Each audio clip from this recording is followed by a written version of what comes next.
What are 5 amazing questions answered about the Belleville Oktoberfest that I'll bet you don't know? Stay tuned. I'll give you those answers. Growing up here in the St. Louis area, I learned about hard work from my father, who owned a local waste collection company. I loved attending Cardinals and Blues games whenever possible. Now I spend my time helping others move here and build a life for their families. I'm Bryan Vogt. Come with me as I show you the best of living the St. Louis Metro East lifestyle. Bryan Vogt here. The Oktoberfest just celebrated its 40th anniversary with great food, great music, and an amazing atmosphere that only this festival has. Not to mention all the activities and rides it has for the young and the old. At the risk of dating myself, I was involved in the very first Oktoberfest, so I have some insights that most people don't know about the event. With that, here are the answers to 5 questions I'll bet you don't know about the Belleville Oktoberfest. Question 1. Where did the idea come from to start an Oktoberfest?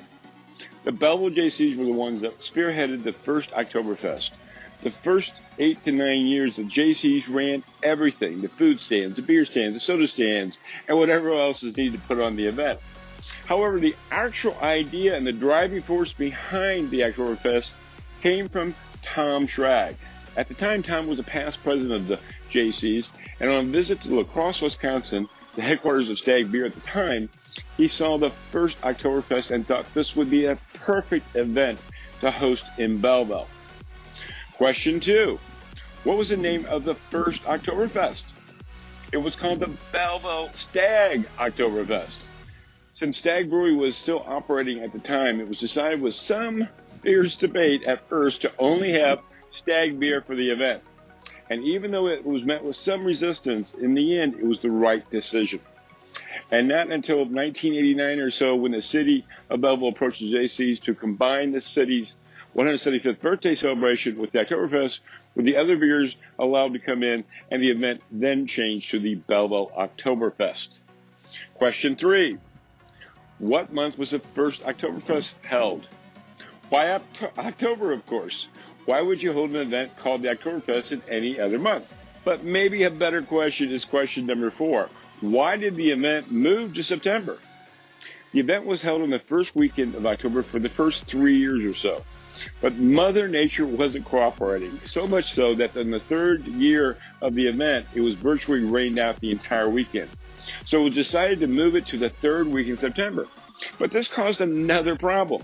How can you run an Oktoberfest in September? And that is exactly what Tom Schrag was asked by a reporter. And off the top of his head, that he just basically made up, he said, our harvest comes earlier than other parts of the country. And the reporter put it, and the rest is history. But now you know the real reason it is held in September. And finally, number 5, what was the real purpose behind starting the Oktoberfest? It was so the Jaycees could build a park, raise funds to build a park in Belleville for the entire community.